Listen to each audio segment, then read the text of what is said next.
Hello and welcome to this EdExcel IGCSE History Paper 2 Masterclass. This video tutorial has been created by me, Dan Guiney, history teacher and examiner, and is for students sitting the new exam spec 4HI1 and has been created in April 2019.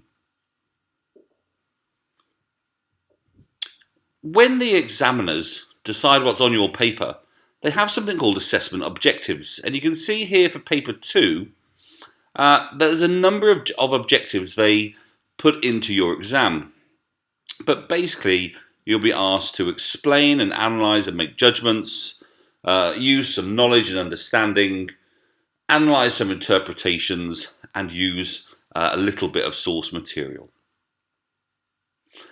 Now, this is the second of my EdExcel IGCSE History Masterclass video tutorials. You might have used the first one to help you get through the Paper 1 examination. But in this video, I'll be talking through the second examination paper that you will sit, Paper 2, so you have a good awareness of what to expect and, just as importantly, what skills the examiners are looking for to give you the highest marks. And if you have any questions at the end, please feel free to leave them in the comments box on YouTube and I'll do my best to respond. So, Paper 2 consists of two types of studies, something called an historical investigation and something called a breadth study. The entire paper is worth 60 marks in total. So that's 30 for the investigation and 30 for the breadth study. And it means you will have to respond to two full questions each of which has three subsections, Part A, Part B and Part C. And it will be about two topics that you've studied, the last one of which will have been across a large period of time. That's why it's called your breadth study.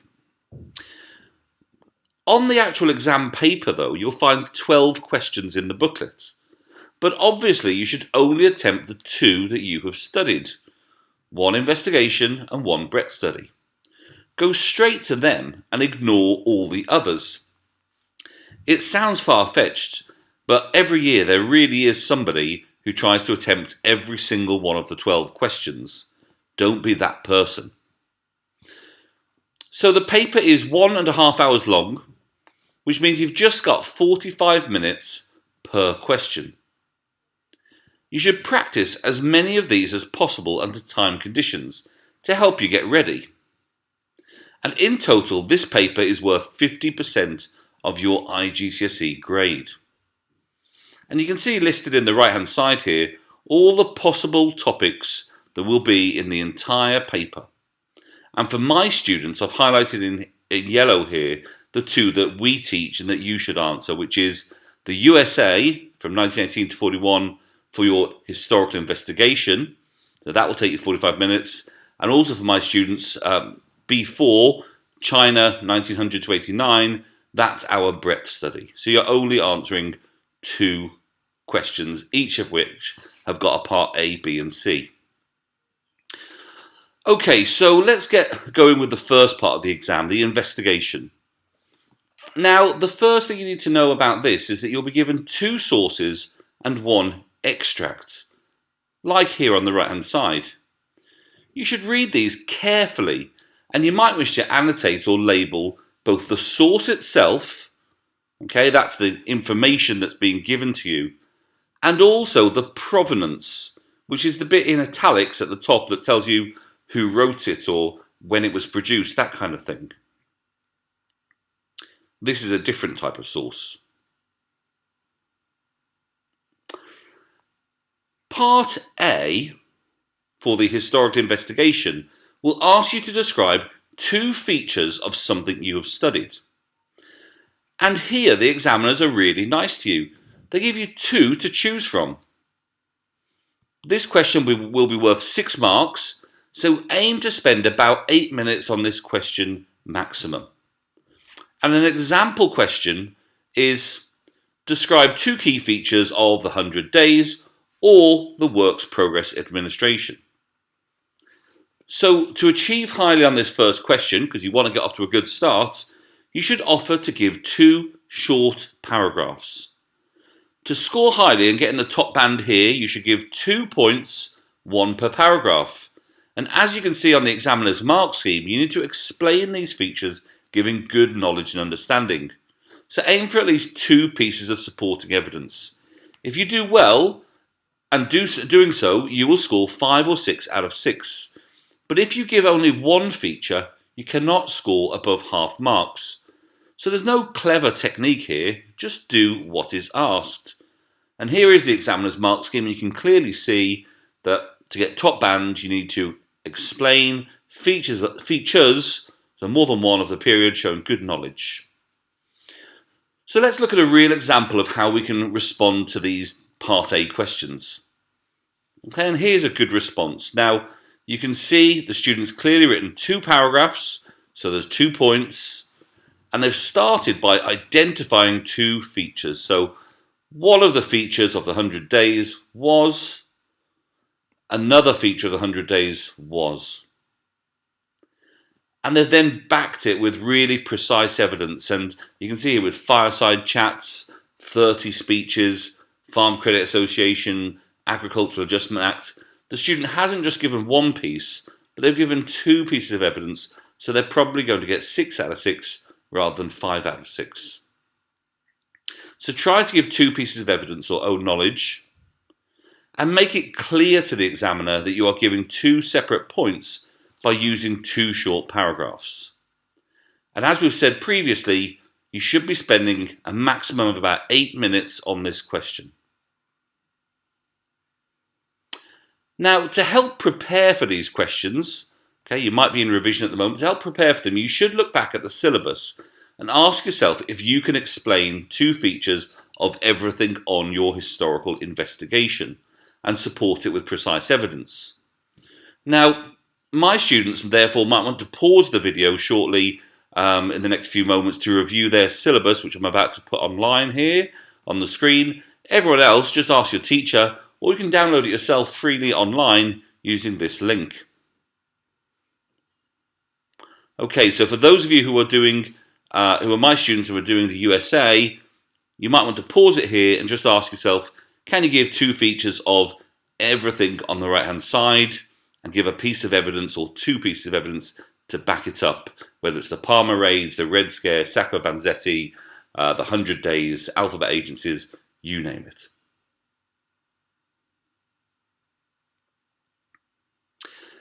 Okay, so we've prepared well for Part A. We now need to think about Part B style questions. And Part B, again, always follows the same format. And it will ask you to study 2 sources and comment on how one supports the other. It will be worth 8 marks, so this time you're spending about 12 minutes on the question. An example question might be, how far does source A support B about jazz music in the USA in the 1920s? Explain your answer. To score highly here, you should aim to give a clear running commentary showing what's the same and what's different. But to make life easier for the examiner, I recommend you write 2 paragraphs, one listing how they are the same, one listing how they are different. And try and give 3 similarities or 3 differences if you can, and use the source and the provenance, the bit in italics, remember? If you use words from the source, refer to the source directly.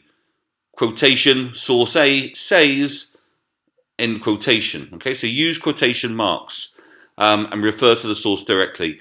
And remember, you get as much credit for using a 1-word quotation as from copying an entire paragraph. So keep these quotes short and punchy. Also, though, it's crucial to say how much the sources agree and in what ways. So use words like mostly and partially. I really do advise you never say the sources are totally similar or totally different. The examiners would not ask you to compare them if that was the case. And you limit yourself to only 5 out of 8 if you only say they agree or disagree with one another. So you must show similarities and differences. Again, here's the examiner's mark scheme. Look at that top band, 6 to 8 marks for giving an explained evaluation on the extent of support, how much they agree. The sources should be cross-referenced and comparisons made to support reasoning about the extent of support. So one tip might be, if you are going to use a longish quotation, put ...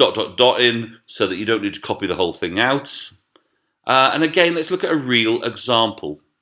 So you can see here that this student has been asked to compare sources about jazz music, and they've started and finished their answer by commenting on the extent of support, which is just what the examiner's mark scheme was asking for. So you can see there in yellow, I don't think source A really supports B, and at the end, the extent of support is different between the two. Although the sources are familiar in content, they're quite different in their views. They've also then given a paragraph explaining how the sources are similar, referring directly, using quotation marks, and then done one showing how the sources are different. So when you say how far they agree or disagree, explain in which ways that's the case, and look to spend no more than 12 minutes on this Part B question. Okay, so finally we come to the Part C for the historical investigation. And this question again will always ask you the same format. It will say study an extract and ask you a how far you agree question using all the sources and your own knowledge. It will be worth 16 marks, so aim to spend about 25 minutes on this question. An example might be, Extract C suggests the most popular form of entertainment in the USA in the 20s was jazz music. How far do you agree with this interpretation? Use Extract C, sources A and B, and your own knowledge to explain your answer. So basically, how far do you agree with a given point? But now let's look at the mark scheme. You can see that to hit top band, 13 to 16 marks, you need to provide an evaluation which is explained and which has reviewed alternative views to come up with your own judgment. There should be analysis of materials showing the differences, and you should use your own knowledge and follow a logical structure.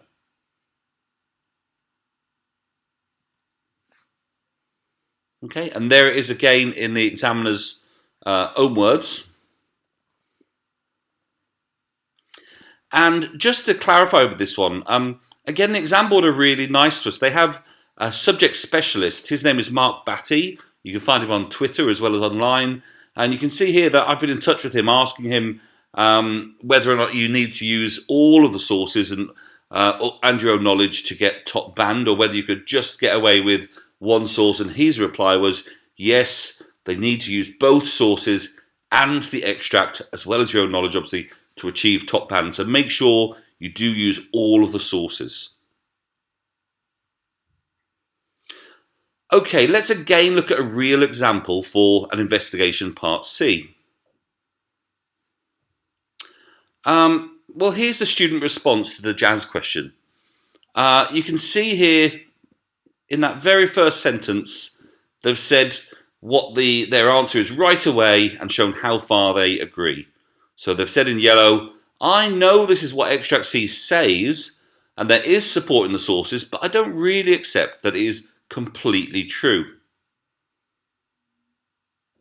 So answer the question right away.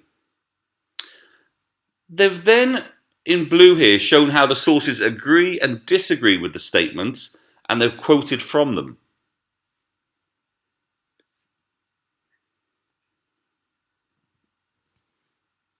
So Extract C says jazz was the most popular form. And then, having used the sources, they've supported their points with precisely supporting material from their own knowledge. So again, you can see here in red, I know from my own knowledge that jazz was especially popular in New Orleans, Chicago and Kansas, and that records such as King Oliver and Duke Ellington were well known. They then continued to use the source in blue and to give more of their own knowledge. Look at how precise that is. By 1926, there were over 17,000 cinemas, and by 1930, over 100 million cinema tickets were sold each week. Okay, examiners can't really argue with that level of precision. And they've concluded their answer by answering the question again. Perhaps it was popular with young people, but that doesn't make it the most popular entertainment in the USA. So again, they've answered it at the beginning and the end. They've used all of the sources in the extract, and they've clearly put in a lot of their own knowledge. And that's why this response scores so highly. Now, one top tip might be to aim to write 3 full paragraphs of analysis. Doing so ensures that you are writing in lots of detail and that you're giving the examiner more reasons to score you highly.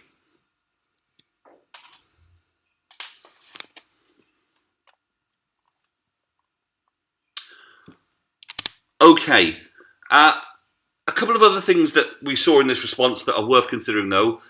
Use the phrase "from my own knowledge." If you've put your own information in, don't let the examiner have to comb for it. Make it really clear and really explicit to them that you know information outside of the source. And always be precise answering how far. Very much, mostly, hardly at all. Words like "to a certain extent" don't really give your personal judgment.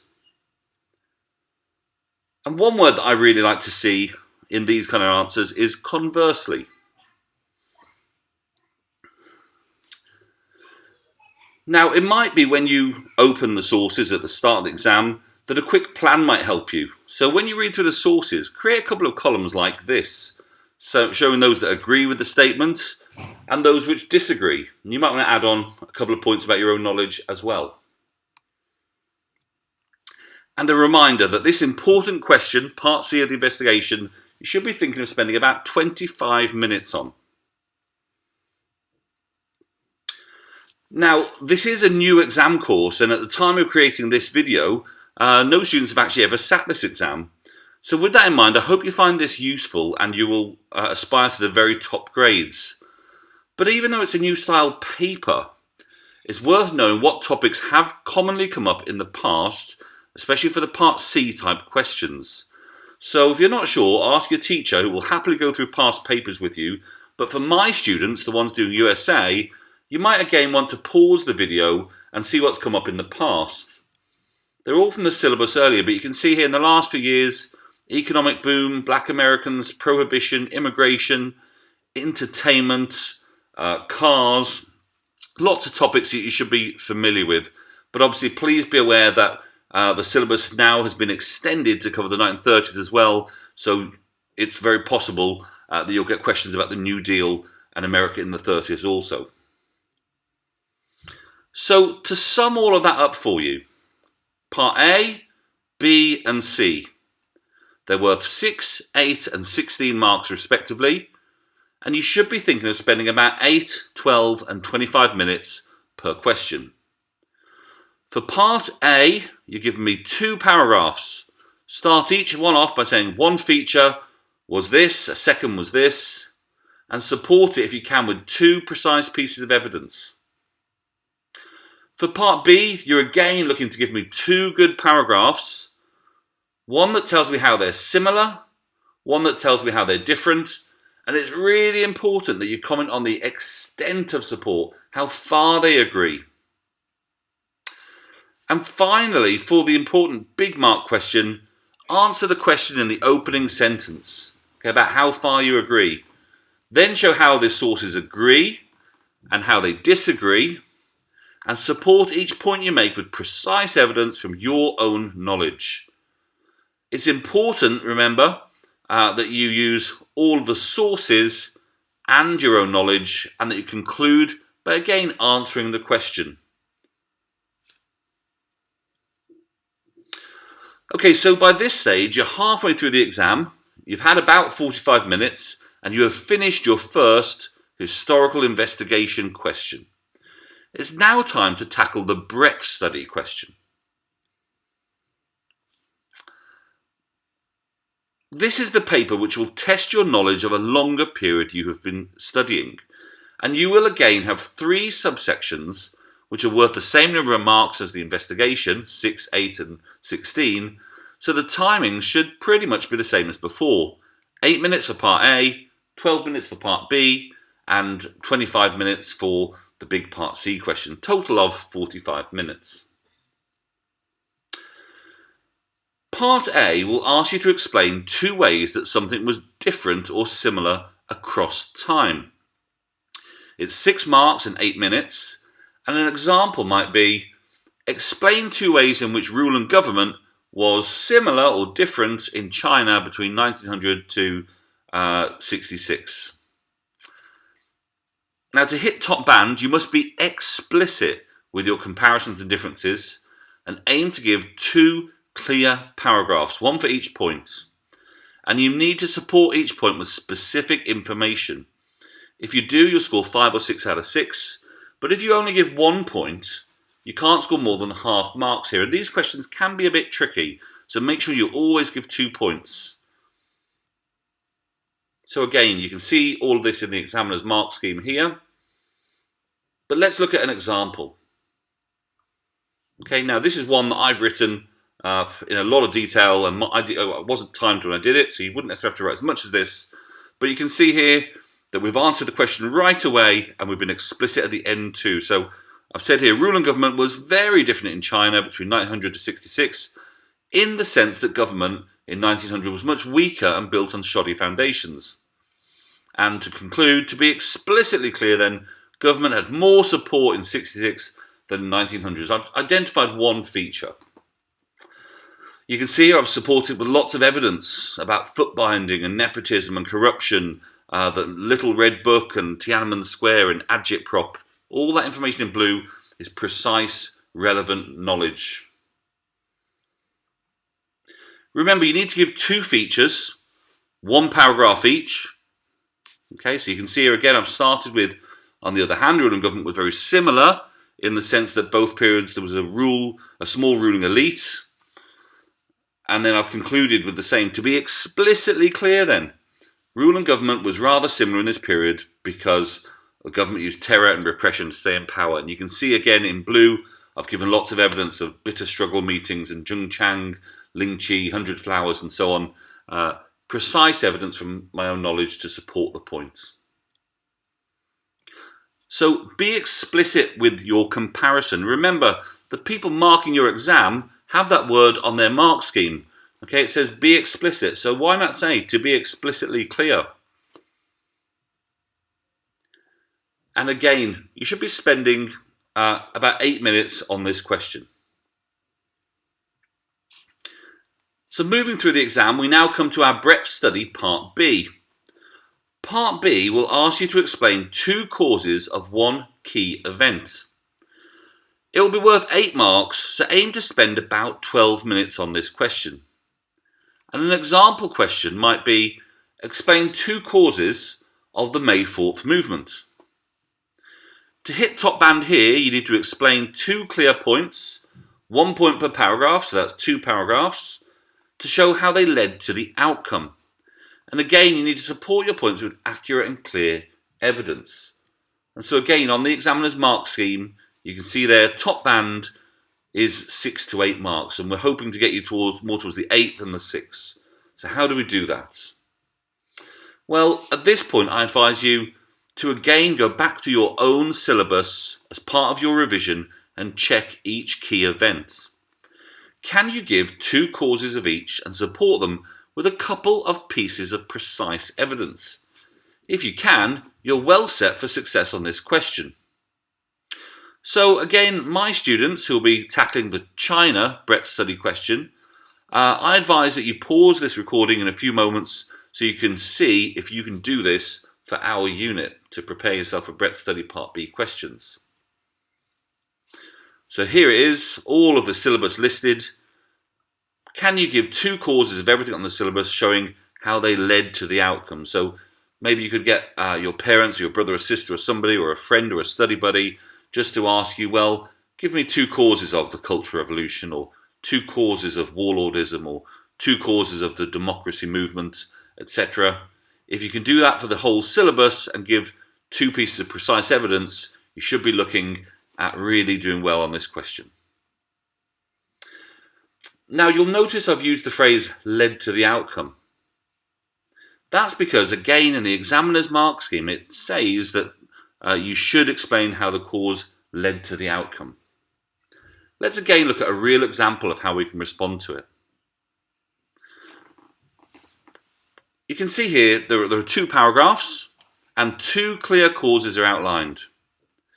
One short-term cause of the May 4th movement was the 21 demands, and the second paragraph in yellow, a longer-term second cause of the May 4th movement was the introduction of new ideas from Europe such as democracy and socialism. Each point has been explained with a tremendous amount of evidence. Okay, things like Rice Christians and Yuan Shikai and the 21 demands and the Opium Wars. Okay, lots and lots of precise evidence there. Certainly more than one piece. And if you look there at the end, this directly led to the outcome. And these ideas led directly to the May 4th movement. So this student has used the phrase from the examiner's mark scheme just to really make sure they get those full marks. Now, one top tip, rather than just saying one cause was, you might want to say, well, one short-term cause or long-term cause was, or perhaps a political cause or a social or economic cause. Again, these are the subtle nuances that might just get you the full marks rather than just being at the bottom of the top band. Can you spot the word prime cause in this response? Why not steal that expression, again, to get you towards top of band? And as we've said, steal from the examiner's script. Use the phrase, this directly led to the outcome. And for this question, remember we're spending 12 minutes. Okay, so finally you will reach the last question of the examination. And again, the examiners are really nice to you because they give you a choice of two possible questions here, both of which will be about change across time. And this is your breadth study part C question. It will be worth 16 marks, so again, aim to spend about 25 minutes on this question. And an example might be, how far did the way the government dealt with opposition in China change in the years 49 to 89? You may use the following in your answer: the cult of Mao, Tiananmen Square. You must also use information of your own. So for this question, it's asking about change and how far something changed in a given time period. It also gives you two pieces of stimuli or information to kind of jog your memory and get you going, but tells you that you need to use information of your own as well. So to hit top band here, you need to give an analytical explanation, directly answering the question, show well-structured, well-supported answer, which gives an overall judgment. Please be aware though that if you only use the stimuli provided and not your own knowledge, then you can't hit top band. And again, you can see that here in the examiner's mark scheme. So you must use your own knowledge. Again, I got in touch with Mark Batty from the EdExcel History Subject Advisor, and you can see here that he said that if a candidate just uses one stimulus and 1 point of your own, you probably wouldn't be meeting the requirement for wide-ranging own knowledge, which is in top band. But that students don't have to use the stimulus points if you don't want to. They're there to help. So the fact that there are two stimulus points plus requirement to bring in info of their own suggests at least 3 points in the response. So it could be two from the stimulus and one of your own, or three of your own and ignore the stimulus. So you don't necessarily have to use the stimulus knowledge, but you're looking to give 3 good points, and at least one of them must be from your own knowledge here. So again, this is a question in your revision that you can prepare really well for, because your syllabus will pretty much tell you what your question will be on. My students should again pause this video and look at the areas of change which can crop up for this breadth study part C question. There aren't many, so it's important to be able to write a good response for each of them. So have a look. If you're somebody studying China for your breadth study, It says here at the bottom, these themes will be the focus of paper 2, question C, which will normally draw on the content of 2 or more topics. Okay, so you might be asked about how order and disorder changes across time, external influences on China, how the economy changed, how society changed, and how leadership changed. So for those 5 topics, it's really important that you've revised and you've got a good plan so you can give at least 3 points with evidence for each one. But again though, even though it is a new exam paper, you might find it interesting to look at the types of topics which have come up on past papers. So again, no big surprises there. You can see if you're doing China, opposition is there, the economy is there, changes in support is there. So we're looking at pretty similar topics. Okay, now let's again look at a real example of how we can respond to these types of questions. And you can see here that this student has written a nice detailed response, and they've written in paragraphs showing a clear structure. And again, right in the beginning, they've answered the question immediately. In some ways, it could be argued that the Chinese government's treatment of opposition changed little between 49 to 89. On the other hand, there are significant differences in this which do need to be explored. The Cultural Revolution can partly be seen to be a major turning point in this.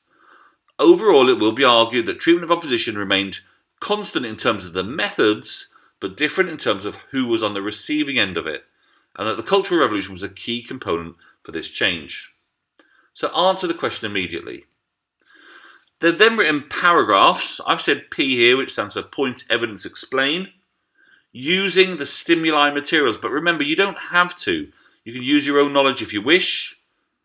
Okay, so this person is talking about opposition, and they've started off saying during the Cultural Revolution, Red Guards, comprised of students, was the main way of removing opposition. So the first point is about the Red Guards and the cult of Mao. And again, you can see they've got their own evidence in there. Things like Mao badges making, almost depleting China's aluminium stores, right? That's not in the source. That's a piece of own knowledge.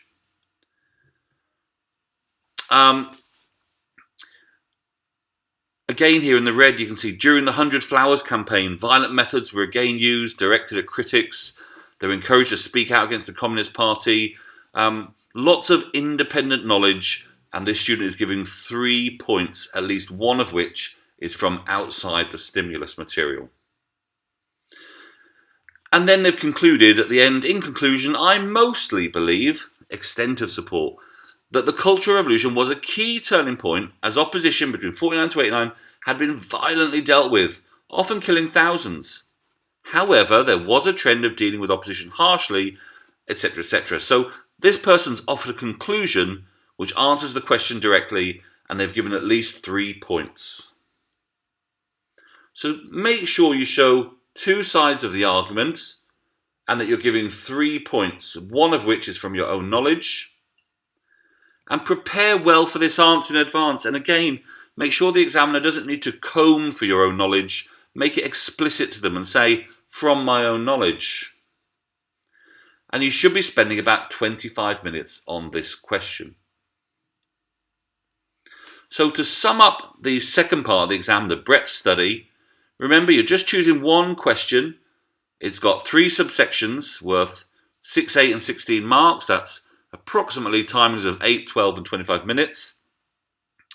For part A, you're identifying 2 features. So say one feature is this, back it with precise evidence. Second paragraph, a second feature is this, back it with precise evidence. For question B, you're giving me again 2 paragraphs explaining 2 causes. One cause equals 1 paragraph, and you might want to give a short and long-term cause or a social or economic or political cause, but again support it with precise evidence and use the phrase, this led directly to the outcome. Finally, for the last question, just remember you need to answer the question directly and immediately. Write a paragraph using the stimulus materials and another two to go with it, but at least one of them needs to be from your own knowledge, and use the phrase "from my own knowledge" to back up your points. And you need to conclude by answering the question directly and showing your opinion. Personal pronouns are okay. It's quite nice to say this essay has argued, but I'd rather you wrote "my opinion" or "my judgment" than you didn't include it at all. Okay, thanks for listening, and I hope you found this useful, and it will set you up well for success in EdExcel IGCSE History Paper 2. You might wish to leave a comment in the comment section on YouTube if you've got any questions, or you want to let me know how you've gotten on with the exam, or you might want to visit my website at flippinghistory.net, where you can find a whole range of other revision materials. But I wish you well for the exams. Good luck.